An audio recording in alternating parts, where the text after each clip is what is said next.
और मैं हूं आपके साथ प्रियव्रत दीक्षित। चलिए खबरों की शुरुआत कर लेते हैं। दिल्ली से खबर है जहां पर शिक्षा मंत्रालय ने उच्च स्तरीय समिति का गठन किया है। परीक्षाओं के पारदर्शी संचालन के लिए समिति का गठन किया गया है।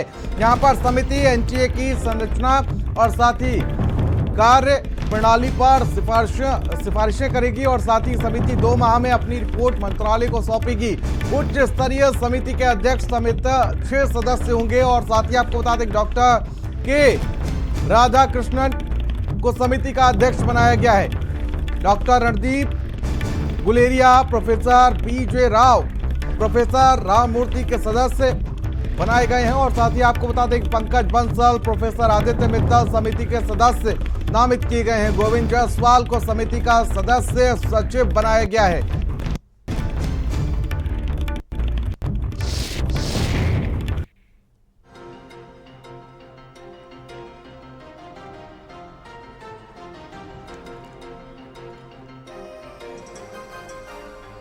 तो देखिए समिति 2 माह में अपनी रिपोर्ट मंत्रालय को सौंपेगी।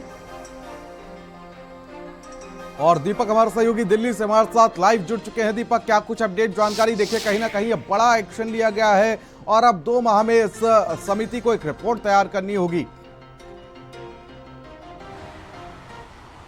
जी बिल्कुल प्रियव्रत, बता दें आपको कि लगातार नीट एग्जाम के बाद से जो बवाल देखने को मिल रहा था उसको अब शिक्षा मंत्रालय देखते हुए पूरी तरह से अलर्ट हो चुकी है और परीक्षा किस तरह से पारदर्शी तरीके से हो और किस तरह से सुचारू ढंग से परीक्षा को संचालन किया जाए उसको लेकर के कमेटी का गठन किया गया है और कमेटी को 2 महीने का समय भी दिया गया है। 2 महीने में कमेटी को अपना रिपोर्ट शिक्षा मंत्रालय को सौंपना होगा और लगातार जिस तरह से पेपर लीक के मामला के सामने आ रहे हैं, तकरीबन यदि हम 10 सालों की आंकड़ा लेके आए तो अभी तक 70 पेपर लीक का जो मामला है वो फिलहाल में हुआ है। चाहे हम उत्तर प्रदेश पेपर लीक की बात कर ले, नीट एग्जाम की बात कर ले, यूजीसी नेट की बात कर ले, तो ये तमाम बड़े एग्जाम है जिसके पेपर लगातार लीक होते हुए नजर आ रहे थे, जिसको लेकर के अब शिक्षा मंत्रालय और कानून विभाग पूरे तरह से अलर्ट हो चुका है और उसको लेकर के एक कमेटी का भी गठन किया गया है। कमेटी को साफ तौर पर निर्देश दिया गया है कि 2 महीने में पूरे रिपोर्ट सौंपना होगा मंत्रालय को। उसके बाद जिस तरह से एग्जाम को सुचारू रूप से कैसे चलाया जाए वो निर्णय लिया जाएगा। यदि हम आपको समिति के नामों का बताएं तो समिति में डॉक्टर के राधाकृष्णन जिनको अध्यक्ष बनाया गया है, जो कि पहले ही पूर्व अध्यक्ष इसरो और अध्यक्ष बीओजी आईआईटी कानपुर के रह चुके हैं।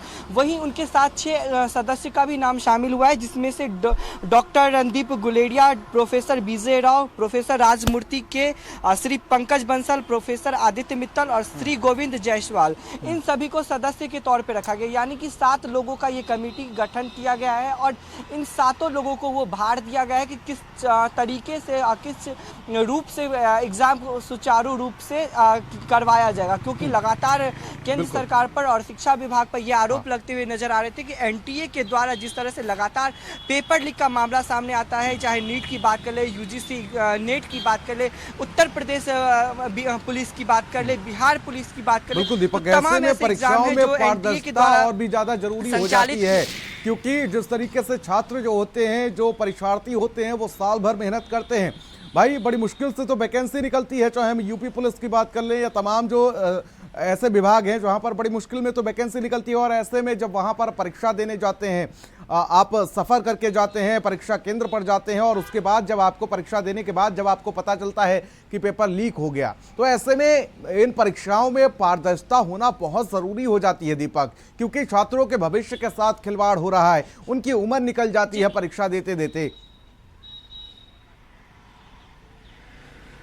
जी बिल्कुल प्रियव्रत, ये सबसे बड़ा सवाल विद्यार्थियों के लिए है और वो विद्यार्थी कैसे विश्वास करे इस कमेटी पे और कैसे विश्वास करे केंद्र सरकार पे, क्योंकि लगातार देखा जा रहा है कि पहले तो वैकेंसी बहुत लेट निकलती है और यदि वैकेंसी लेट निकलती है तो फिर उसके काफ़ी समय के बाद एग्ज़ाम लिया जाता है। एग्ज़ाम में भी बाद में पता चलता है कि इसका पेपर लीक हो जाता है, तो कहीं ना कहीं अब स्टूडेंट के लिए भी विश्वास करना एक बहुत ही मुश्किल का काम होगा कि वो कैसे केंद्र सरकार पर और कैसे किसी भी कमेटी पर विश्वास करे, क्योंकि जिस तरह से एनटीए की बात करें तो नेशनल टेस्टिंग एजेंसी के द्वारा ही तमाम जो बड़े एग्जाम होते हैं उसका संचालन किया जाता था। जैसे चाहे हम बात कर ले नीट की या यूजीसी नेट की, उत्तर प्रदेश पुलिस की, या तमाम जो बड़े एग्जाम होते हैं वो एनटीए के द्वारा ही संचालित किया जाता था। लेकिन जब अब एनटीए पे ही आरोप लगाया जा रहा है कि एनटीए ने ही एग्जाम में गड़बड़ी की है, तो सबसे बड़ा सवाल विद्यार्थियों के लिए होता है कि वो कैसे विश्वास करें किसी भी कमेटी को लेकर के।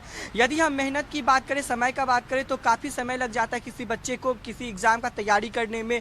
सालों साल तैयारी करने के बाद और काफ़ी दिक्कत से वो एग्ज़ाम सेंटर तक पहुंचते हैं, एग्ज़ाम देते हैं, एग्ज़ाम देने के बावजूद भी रिजल्ट सामने नहीं आता है, पेपर पहले ही लीक हो जाता है। तो कहीं ना कहीं ये सवाल खड़ा होता है। सबसे बड़ा सवाल नए कानून की भी बात करें जो सरकार ने अभी लागू किया है, तो उन कानून का ये भी प्रावधान है जिस तरह से 1 करोड़ का फाइन रखा गया है, लेकिन दूसरी तरफ हम देखें तो करोड़ों रुपए में तो पेपर बिकते हैं। तो कैसे कोई भी स्टूडेंट किसी भी समिति पे या किसी भी कमेटी पे विश्वास करे? तो ये स्टूडेंट कहीं ना कहीं बड़ा सवाल है और ऐसे में पारदर्शिता जो होती है वो एग्जाम में बहुत ज्यादा जरूरी हो जाती है। बहुत बहुत शुक्रिया दीपक तमाम जानकारी के लिए और साथ ही हमारे साथ जुड़ने के लिए। वाराणसी से खबर सामने आई जहां पर नीट परीक्षा में अनियमितता के खिलाफ प्रदर्शन देखने को मिला है। आपको बता दें कि छात्रों ने रिजल्ट जलाकर विरोध प्रदर्शन किया है। एनएसयूआई से जुड़े कार्यकर्ताओं ने प्रदर्शन किया है और छात्रों ने रिजल्ट जलाया है। हाई स्कूल और इंटरमीडिएट का रिजल्ट जलाया गया है। विरोध को देखते हुए भारी पुलिस बल तैनात किया गया है। केंद्र सरकार और एनटीए के खिलाफ नारेबाजी की जा रही है। सिगरा स्थित साजन चौराहे पर रिजल्ट जलाया गया है।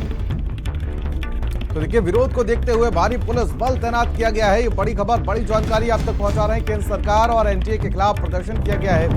एनएसयूआई के तत्वाधान में इस विरोध प्रदर्शन का आयोजन किया गया, विरोध प्रदर्शन किया गया। और आपको बता दें कि नीट परीक्षा में अनियमितताओं के खिलाफ ये प्रदर्शन किया गया है। छात्रों ने रिजल्ट जलाकर विरोध प्रदर्शन किया है। एनएसयूआई से जुड़े कार्यकर्ताओं और छात्रों ने रिजल्ट जलाया है और रिजल्ट जलाकर विरोध प्रदर्शन किया गया है। तो देखिए, बड़ी खबर, विरोध को देखते हुए भारी पुलिस बल भी तैनात किया गया। ये बड़ी खबर, बड़ी जानकारी। केंद्र सरकार और एनटीए के खिलाफ नारेबाजी की गई है। सिगरा स्थित साजन चौराहे पर रिजल्ट जलाया गया और रिजल्ट जलाकर यहां पर विरोध प्रदर्शन भी किया गया। भारत के अंदर जिस तरीके से लगातार परीक्षाएं लीक हो रही है, चाहे उत्तर प्रदेश के अंदर आरओ की परीक्षा हो या यूपी पुलिस की परीक्षा हो, फिर उसका नीट की परीक्षा हो, चाहे नेट की परीक्षा हो, लगातार परीक्षा यहाँ तो रही है पर युवाओं के साथ खिलवाड़ करके, उनके भविष्य के साथ खिलवाड़ करके परीक्षाओं को लीक कर दिया जा रहा है।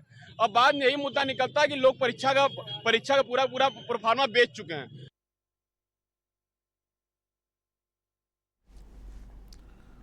चलिए खबरों में आगे बढ़ेंगे और लखनऊ से खबर है जहां पर सीएम योगी ने बिजली अधिकारियों के साथ